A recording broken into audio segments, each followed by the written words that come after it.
বন্ধুরা, আমি গীতু রানী বলছি। বন্ধুরা, আজকে তোমাদের মা ছেলেকে নিয়ে যে ঘটনাটা বলবো, এই সব ঘটনা সাধারণত কেউ কাউকে বলে না, তাই সবাই পুরোটা মন দিয়ে শুনলে দাঁড়িয়ে যাবে। আমি আতিকুর রহমান, আতিক। আমাদের পরিবারের সদস্য সংখ্যা ৫ জন। মা জৌসনা বেগম, বয়স ৪২ বছর, গৃহিণী। বাবা সাদিকুর, বয়স ৪৭, দোকানদার ও কৃষক। আমরা ২ ভাই ১ বোন। আমি আতিক, বয়স ২২ বছর, সবার বড়। এইচএসসি পাশ করে নিজেদের ক্ষেত খামারে কাজ করি, মাঝে মাঝে দোকানেও বসি। তারপর বোন আয়েশা, বয়স ১৭ বছর, এবছর এসএসসি পরীক্ষা দিবে। সবার ছোট আমির, বয়সও মাত্র ৫ বছর। সবাই জানতো আমি ও আয়েশার পর বাবা মা আর সন্তান নিবে না। আমরা ২ ভাই বোন মোটামুটি বড় হয়েছি। এমন সময় আমার আম্মাজানের পেট ফুলতে লাগল। যখন ৬-৭ মাস, তখন তো মা লজ্জায় আমার সামনেই আসত না। মনে মনে তা দেখে আমি হাসতাম। যা হোক, সকালে ঘুম থেকে উঠে আয়েশাকে পড়তে বসায়, তারপর নাস্তা খেয়ে সাইকেলে করে তাকে স্কুলে দিয়ে আসি। স্কুল দূরে হওয়ায় নিয়ে যেতে হয়, আবার ২টের সময় নিয়ে আসি। আর আরেকটা কারণ আছে, তা হলো আয়েশার মতো সুন্দরী এ গ্রামে দ্বিতীয়টি নেই। আয়েশাকে দেখার জন্য রাস্তার ধারে বাজে ছেলেরা বসে থাকত। তা শুনে নিজেই ভাই হিসেবে দায়িত্ব কাঁধে তুলে নিলাম। আয়েশার সাথে প্রতিদিন আমাকে আসতে দেখে ছেলেপুলে নিরাশ হয়ে রাস্তার ধারে বসে থাকা বন্ধ করে দিল। কারণ এটুকু তারা বুঝেছিল যে আমার সাথে লাগতে এলে ২-৪ জনের হাড্ডি গুঁড়ো করে ছাড়ব। পুরো এলাকায় কুস্তিতে আমার সাথে কেউ পেরে উঠত না। আমাদের বাড়িতে ঘর ৬টা। উত্তরের বড় ঘরে বাবা মা ও তাদের সাথে আমির, পরেরটাতে আয়েশা, তার পরেরটাতে আমি। বাকিগুলো বন্ধ পড়ে থাকে, কেউ আসলে থাকে না, হলে শস্য দানা ভরা থাকে। আয়েশা মাঝে মধ্যে আমার ঘরে এসে পড়াশোনা করে, কারণ দক্ষিণের জানালা দিয়ে সুন্দর হাওয়া আসে আর এদিকটা নিরিবিলি। আমিও তাকে পড়া দেখিয়ে দিই। সবই ঠিক ছিল, জীবনটাও ছিল শান্তির। হঠাৎ সব কেমন জানি হয়ে গেল। কারণ ২টো বই। বাড়িতে কারেন্ট নেই, কিন্তু দোকানে আছে। বাসার নোকিয়া মোবাইলটা বাবা দোকানে নিয়ে এসেছে চার্জ দেওয়ার জন্যে। দুপুরে আমি দোকানে আসলে বলে, কি হয়েছে দেখতো আতিক, চার্জ হয় না কেন? আমি কতক্ষণ ট্রাই করেও কাজ হলো না। আব্বা, তুমি দোকানে আরেকটু থাকো, স্টেশনের উপাশে মেকারের দোকান থেকে ঠিক করে নিয়ে আসছি। আচ্ছা বাবা, যা।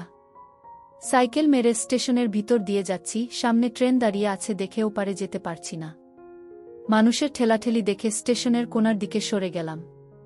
লোহার পিলারের সাথে সাইকেল খাড়া করে দাঁড়িয়ে আছি। বাম পাশে দেখি এক মুরব্বি পলিথিন বিছিয়ে সামনে কতগুলো বই খবরের কাগজ ছড়িয়ে বসে আছে। কর্নেগির লেক বড় যদি হতে চাও, বইটা দেখে বসে পড়লাম। হাতে নিয়ে উল্টে পাল্টে দেখছি মুরব্বি এক মনে খবরের কাগজ পড়ছে। আরেক সারিতে কয়েকটা বই উল্টো করে রাখা আছে। হাত বাড়িয়ে একটা তুলে নিলাম। সোজা করতেই মলাটে এক সেট মেয়ের ছবি, নাম অবিসার, লেখক রসমা। রেখে দিতে গিয়ে কি মনে করে একটা পৃষ্ঠা ওল্টাতেই সূচিপত্র। আজব নামগুলো। সূচিপত্র পড়েই আমার হাত পা কাঁপতে লাগল। তাড়াতাড়ি রেখে দিয়ে উঠে দাঁড়ালাম। মুরব্বি পেপার রেখে চাইল, লাগবে না কি? না চাচা। আরে নাও নাও, লজ্জা পাচ্ছ কেন? মাত্র ২০ টাকা। না কাকা, যায় বলে তাড়াতাড়ি সাইকেল নিয়ে ওখান থেকে সরে এলাম। ট্রেন যে কখন চলে গেছে সে খেয়ালও নেই। মেকার মোবাইল দেখে বলল, আজ হবে না, কাল এসে নিয়ে যেও। কয় টাকা লাগবে? ৮০ টাকা। আমার কাছে ৫০ টাকা আছে, তাই দিই না। ৫০ টাকায় হবে না, ৭০ টাকা দাও। ঠিক আছে, কাল দুপুরে টাকা নিয়ে আসব। এসো। মাথার ভিতর থেকে ওই বইগুলোর কথা বের হচ্ছে না। আবার স্টেশনে এসে মুরব্বির কাছে দাঁড়ালাম। দিব। কয় টাকা? একটা ২০, জোড়া ৩৫। জোড়া ৩০ দিবেন? ঠিক আছে, নাও। টাকা দিলাম। মুরব্বি ২টো বই গোল করে পেপার দিয়ে মুড়িয়ে দিল। নিয়ে দ্রুত নিয়ে নিলাম। আব্বাকে বললাম, মোবাইল রেখে এসেছি, কাল ঠিক করে দিবে। বাবা খেতে চলে গেল। দোকানে চাখর লেগেই আছে দেখে মন চাইলেও বইগুলো বের করতে পারলাম না। দোকান থেকে স্কুলে গিয়ে আয়েশাকে নিয়ে বাসায় আসলাম। আমার ঘরে গিয়ে বই ২টো বিছানার নিচে লুকিয়ে রাখলাম। গোসল করে খেয়ে দিয়ে দরজা ঠেলে দিয়ে বই ২টো বের করলাম। দরজার ছিটকানি দিলাম না, দিন দুপুরে ছিটকানি দিলে খারাপ দেখায়। আমার ঘরে আয়েশা ও আমি ছাড়া কেউ আসে না। প্রথম গল্পটা পড়তেই নিজেকে হারিয়ে ফেললাম। একটা ছেলে তার বড় ভাবিকে নিয়ে কাহিনী। কেমন জানি অবাস্তব ধরনের গল্প। নিজে জীবনে কাউকে কখনো সেবা দেয়নি। কলেজে পড়ার সময় এক বান্ধবীর কমলা হাতে নিয়েছিলাম, এটাই যা অভিজ্ঞতা। তার মানে এই নয় যে সেবা দেওয়া কি জানি না, সবই জানি, সবই বুঝি। তবে এভাবে কখনো ভাবিনি, সব সময় ভেবেছি বিয়ে করলে বউ আসবে, সেই বুকে ইচ্ছে মতো দিব। কিন্তু এমন পাপ কাজ কিভাবে করে মানুষ? আরে যা, আমি কি আবোল তাবোল ভাবছি? এগুলো তো শুধুই গল্প কাহিনী। এদিকে আমার নিচে গরম হয়ে গেছে। গল্প পড়ে আমার এমন অবস্থা হলো যে মনে হচ্ছে এখন সেবা দিতে না পারলে মরে যাব। সারা বিকেল পড়ে একটা বই শেষ করলাম। বই দুটো লুকিয়ে রেখে বের হলাম। উঠানে বসে মা আয়েশার চুলে তেল লাগিয়ে দিচ্ছে। ওড়না ছাড়া ডালিমের মতো লাগছে। ছি, আমি একটা অমানুষ, নিজে আপন ছোট বোনের দিকে কি নজরে তাকাচ্ছি। মা বলল, কি রে বাবা, শরীর খারাপ নাকি? না গো মা। খেতে গেলি না যে? এমনি শুয়েছিলাম, কাল যাব। আয়েশা বারবার আজ চোখে নিচের দিকে তাকাচ্ছে। ভাগ্যিস এখনো জিজ্ঞেস করে বসেনি, তাড়াতাড়ি পুকুরের দিকে চলে এলাম। মা খেয়াল করলে তো সবই বুঝবে, আয়েশা হয়তো বুঝেনি। সন্ধ্যার পরে আয়েশা আমার ঘরে আসলো পড়ার জন্য। ভাইয়া, কয়েকটা আঙ্ক বুঝিয়ে দাও তো। ভালো লাগছে না, নিজেরটা নিজেই করে নে। দাও না ভাইজা। বললাম না এখন যা। আয়েশা রাগ দেখিয়ে গট গট করে নিজের ঘরে চলে গেল। নতুন বইয়ের আরও দুটো গল্প পড়লাম। মা খেতে ডাকল। খাওয়ার সময় আয়েশা মাকে বলল, মা, ভাইয়ার কাছে পড়তে গেলে খালি তাড়িয়ে দেই। কেন রে বাবা? কয়েকদিন পর পরীক্ষা, একটু দেখিয়ে দিলে তো পারিস। বোনটা ভালোভাবে পাশ না করলে বিয়ে দিবি কিভাবে? পাশ করা লাগবে না, এখনই বিয়ে দিয়ে দাও। নিজে আগে করে দেখাও না, আমাকে নিয়ে পড়লে কেন? তোর বিয়ে না দিয়ে আমি করছি না। বাবা, কি শুরু করলি তোরা খাওয়ার সময়? বাবা, ভিয়াকে বলো না একটু অঙ্কগুলো বুঝিয়ে দিতে। ঠিক আছে ঠিক আছে, খেয়ে দে, আয় দিচ্ছি। বাবা আমার কথা শুনে মুচকি হাসল। ঘরে এসে শুয়ে আছি, আয়েশা আসছে না দেখে আবার বইটা বের করে পড়া শুরু করলাম। কয়েক মিনিটের মধ্যে আয়েশা এসে পড়ল, তাড়াতাড়ি বিছানার তলে ঢুকিয়ে রাখলাম। কি রাখলে ভাইজা? কিছু না, পড়তে বস। কেউ চিঠি দিয়েছে নাচকি? বেশি পাকনা পাকনা কথা না, তাহলে কি রাখলে? বললাম তো কিছু না। চেয়ার টেনে বসলাম, কয়েকটা অঙ্ক কষে দিয়ে তাকেও কয়টা করতে বললাম। আয়েশা নিচু হয়ে লিখছে, ওড়না ঝুলছে, কিছুটা দেখা যাচ্ছে। এক মনে দেখে চলছি, ইস কি সুন্দর। ছি, আবার আমি এসব কি ভাবছি? ভাবলে ক্ষতি কি? গল্পের মন্টু যদি তার বড় দিদিকে সেবা দিতে পারে, বিয়ে করে বউ বানিয়ে ফেলতে পারে, আমি ভাবলেই দোষ। ভাইজা, এই ভাইজা, এহু কখন থেকে ডাকছি, কথা বলো না কেন? নিজের কাজ কর না, এত চিল্লাস কেন? কি হয়েছে তোমার, এমন করছো কেন?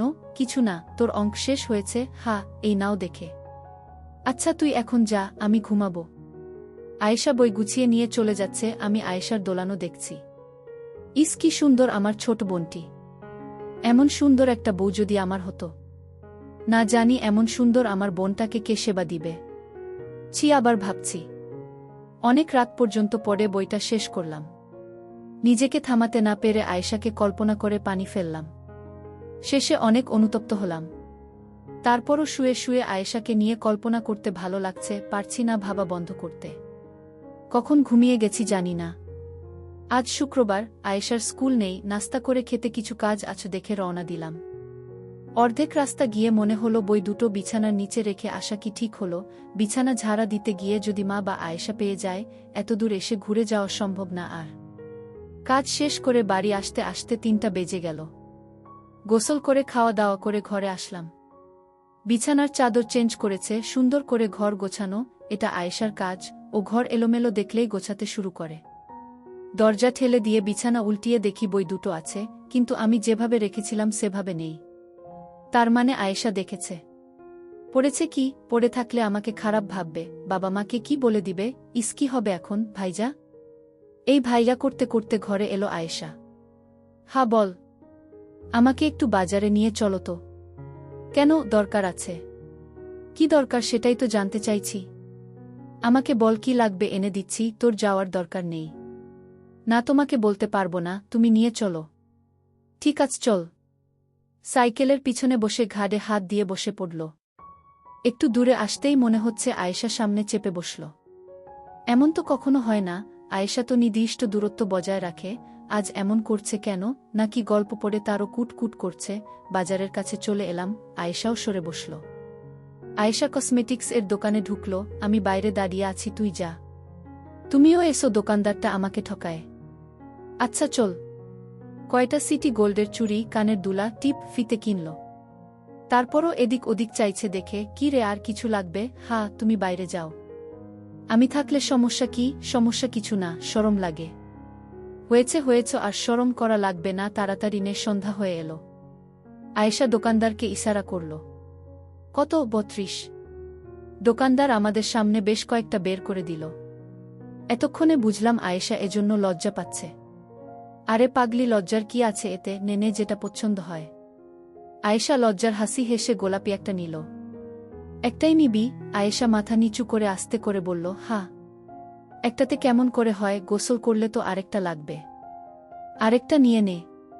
আয়েশা মাথা তুলে না দেখে আমি একটা লাল কালারের পছন্দ করে প্যাকেট করে দিতে বললাম। আর কিছু? তুমি যাও না বাইরে। আমি মুখ আয়েশার কানের কাছে নিয়ে বললাম, দোকানদার তো আর জানে না যে আমি তোর ভাই, তাহলে এত লজ্জা পাচ্ছিস কেন? আর ব্যাটা যেভাবে তোকে দেখছে, আমি বাইরে গেলে তো আরো হা করে দেখবে। আমার কথা শুনে আয়েশা মুচকি মুচকি হাসতে লাগল। বুঝেছি তোর কি লাগবে। এই যে ভাই, এ দুটোর সাথে কালার মিলিয়ে দুটো নিচের গুলোও দিয়ে দেন। টাকা মিটিয়ে দিয়ে বাইরে এলাম। কিছু খাবি? না। চল গুড়ের জিলাপি কিনে আনি।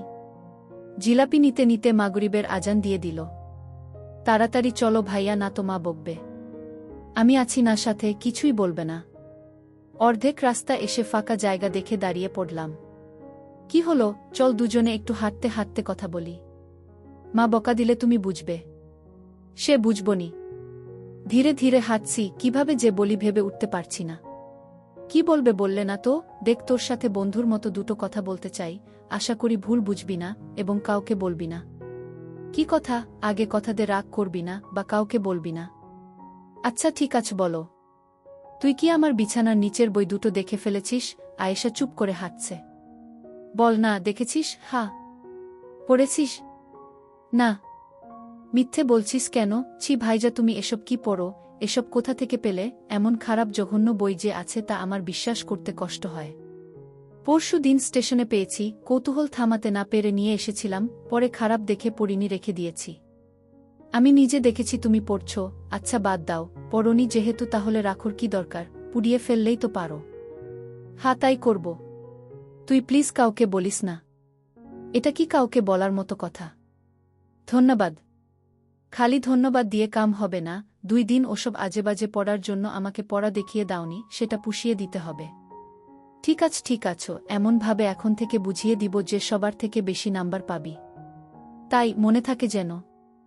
হ্যাঁ মনে থাকবে। একটা জিলাপি খা। বাড়ি গিয়ে খাবনি। এখন খা না একটা। আচ্ছা দাঁড়া, আমরা দুজনে আজকে বন্ধু হলাম সেই উপলক্ষে মিষ্টি মুখ কর।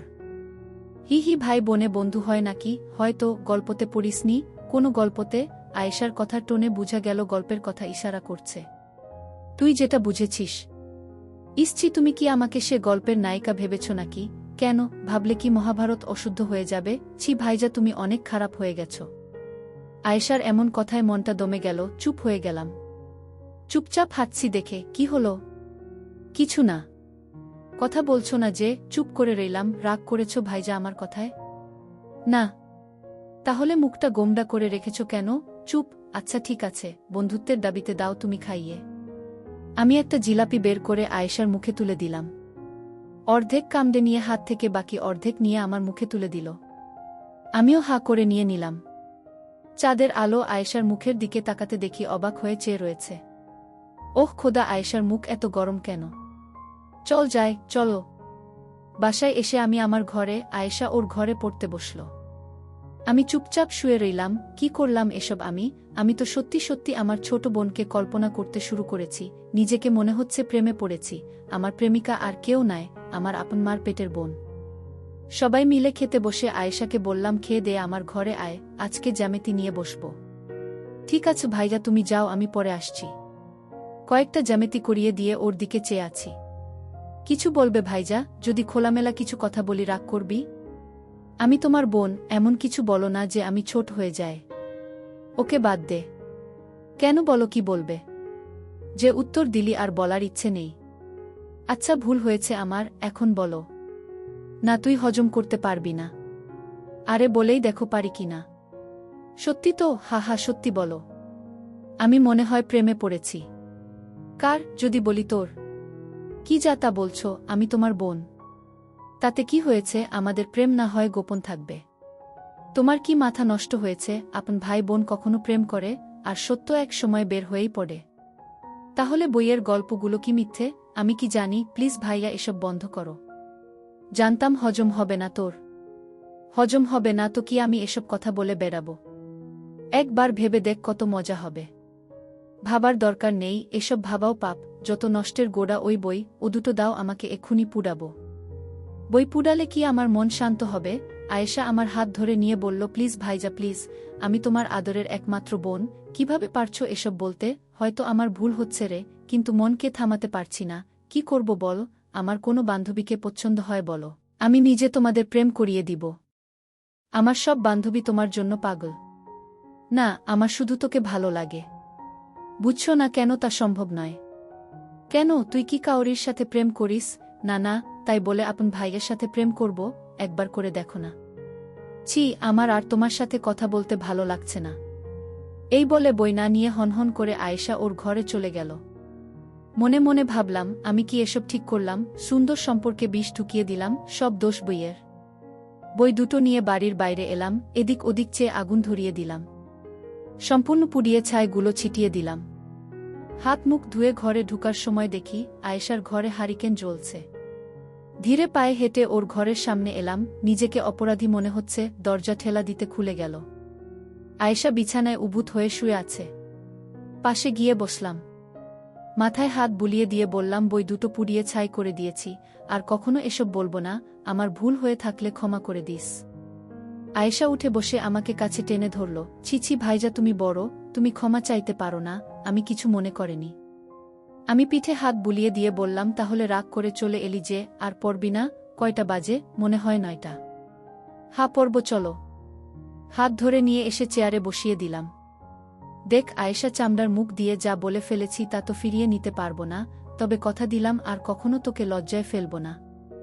আবার শুরু করলে? বললাম তো আমি কিছু মনে করিনি। ঠিক আছে, পড়তে শুরু কর। না, আজ আর পড়ব না। তাহলে কি করবি? তোমার সাথে গল্প করব। কি গল্প? হিহি, কথা বলছি, এসবই তো গল্প। হা হা, তুমি বই দুটো পুড়ালে কেন? পুড়াবো না তো কি করব? ইস, আমার একটা পড়া হলো না। আমি অবাক, তার মানে তুই একটা পড়েছিস?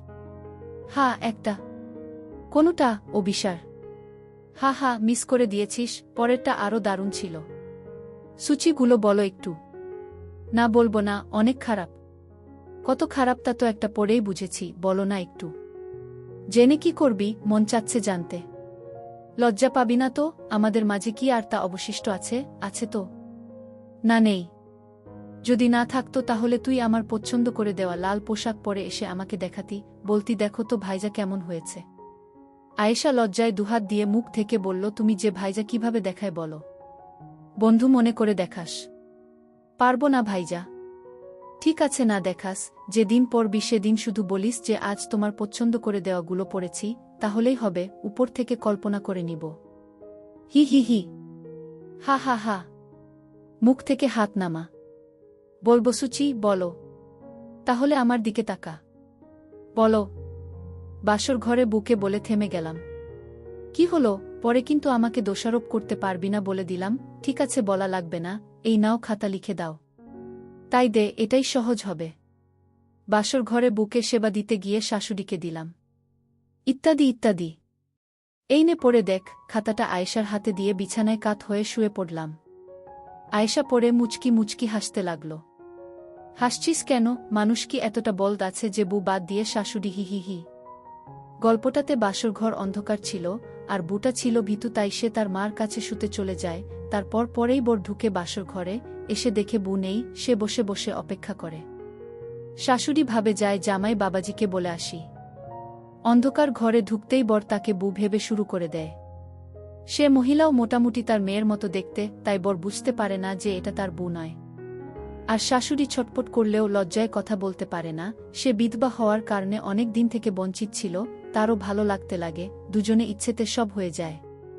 একবার হওয়ার পর হঠাৎ বর লাইট জ্বালিয়ে দেখে এটা তার বউ নয়, শাশুড়ি। হি হি, দারুণ তো। আচ্ছা ভাইজা, তোমার সবচেয়ে কোনটা ভালো লেগেছে? তার আগে তুই বল, অভিসারের কোনো গল্পটা তোর ভালো লেগেছে? আগে তুমি বলো। তাহলে তুই বলবি, যাও বলবো। একটা নয় দুটো খুব ভালো লেগেছে, বড়দির অন্যরকম ভালোবাসা ও আমার কল্পনার জগৎ। একটু বলো না শুনি। আগে তোরটা বল।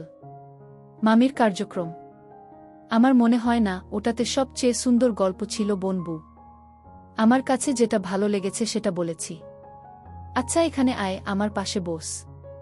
আয়েশা উঠে এসে আমার পাশে বসল। মন চাইলে একটু শুতে পারিস। না তুমি বলো তো। মনে হয় না ঠিক মতো বলতে পারবো, বুঝতেই তো পারছিস ভাষাগুলো কেমন। সেগুলো বাদ দিয়ে বলো। এক কাজ করলে হয় না, আমি রাতে লিখে রাখব, তুই কাল পড়ে নিবি। হই, কিন্তু এখন আমার জানতে ইচ্ছে করছে। ওকে, তোকে সব খোলামেলা বলবো, একটা শর্তে। কি? তুই ওগুলো পরে একবার আমাকে দেখাবি। আমি কখনো দেখিনি তো, তাই ভীষণ মন চাইছে। জানি লজ্জা পাবি। 1 সেকেন্ড দেখে আমি হারিকেন বন্ধ করে দিব। কদ দিলাম। মরে যাব ভাইজা। ঠিক আছে, লাগবে না। হারিকেনটা বন্ধ করে এখানে শুয়ে যা, আমি শোনাচ্ছি। মা বাবা যদি আসে? আসবে না, আর আসলে আসবে, সমস্যা নেই। হারিকেন নিভিয়ে দিয়ে আমার পাশে শুয়ে পড়ল। আয়েশা আমার হাতে মাথা দিয়ে শুয়ে আছে। আমি যতটা পারি ভদ্র ভাষায় ভাই বোনের প্রেমের গল্পটা বলছি। আয়েশার গরম নিঃশ্বাস আমার মুখে পড়ছে। আমারও একই অবস্থা। নিজেকে আর থামাতে পারলাম না, উপর উঠে গেলাম। কাজ সেরে আয়েশা ঘরে চলে গেল। আজ কিছুতেই আর ঘুম আসবে না। ছোট্ট টেবিল ঘড়িতে 11টার ঘণ্টা দিল। আজ পাড়া গায়ে এটাই গভীর রাত। কি এক সুখের আবেশে ঘুম আসছে না। এমন তো কখনো হয় না। স্বপ্ন এসে ধরা দিয়েছে আজ। দরজায় কিচকিচ শব্দ হল। চেয়ে দেখি আয়েশা দাঁড়িয়ে আছে। আমার মন বলছিল ও আসবে, তাই ছিটকানি লাগায়নি। বিছানায় উঠে বসলাম। আয়েশা দরজা ভিডিয়ে দিয়ে আমার সামনে এসে দাঁড়াল। খাট থেকে পা নামিয়ে বসে রয়েছি। আবার এলি যে? ভালো লাগছিল না?